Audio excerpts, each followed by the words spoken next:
విశాఖ రోడ్ల మీద బండ్లపై టిఫిన్లు చేస్తే మటాష్ కొత్త పేర్లతో టిఫిన్స్ పేరిట పాచిపోయిన ఆహారం ఎంవీపీలో చిట్టి నేతి ముత్యాల ఇడ్లీల పేరిట టిఫిన్ బండ్లు తనిఖీలు చేసిన GVMC she teams food safety అధికారులు పాచిపోయిన నిల్వ ఉంచిన ఆహార పదార్థాలు వాడుతున్నట్లు గుర్తింపు మష్రూమ్ పనీర్ వంటి కర్రీలు కంపుకొడుతున్నట్లు దుర్వాసనలు రూపాయలు 2,500 మాత్రమే జరిమానాలు విధించి చేతులు దులుపుకున్న ఫుడ్ సేఫ్టీ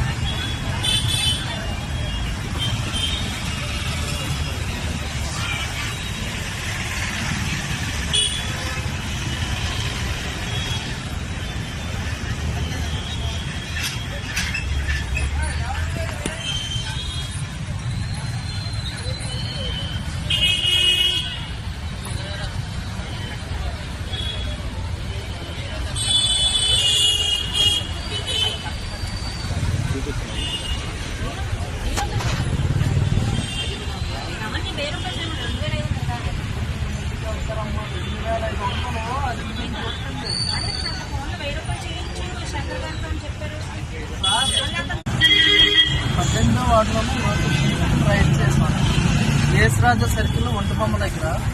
అయితే ఇక్కడ టిఫిన్ షాప్లో మాకు దాదాపుగా నిల్వ ఉన్న బాగా ఫ్రీజ్ అయిపోయిన కర్రీస్, పన్నీరు, తర్వాత మష్రూమ్ గట్టా దొరికాయి. వీటన్నిటిని కూడా సీజ్ చేసి ఇప్పుడు డెస్ట్రాయ్ చేయబోతున్నాం. అలాగే ఫైన్ కూడా ఇంపోజ్ చేసాం. షీ టీము కమిషనర్ గారి ఆర్డర్స్ ఆయన ఫైన్ ఇంపోజ్ చేసి ఈసారి వదలమన్నాం. ఇదంతా కూడా మేము డస్ట్బిన్లో డెస్ట్రాయ్ చేసేస్తాం. ఐడి ఏమున్నది సార్?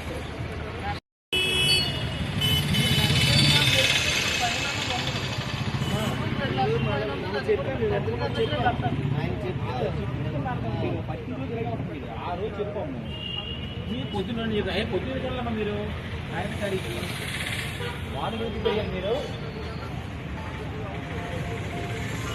చెప్తున్నాను. మీకు ఏమైనా తేడా ఉందనిపిస్తే ఇదంతా కూడా ల్యాబ్ టెస్ట్లో శాంపుల్ తీసుకోండి. మీరు చెప్పండి. చూపిస్తాం ఎమ్మెల్యే నిలిపో తినగలుగుతాం మని మీద నిలిపోతాం మని తీసుకొని బాబు ఆరోగ్యానికి నమస్కారం అండి బాబు అని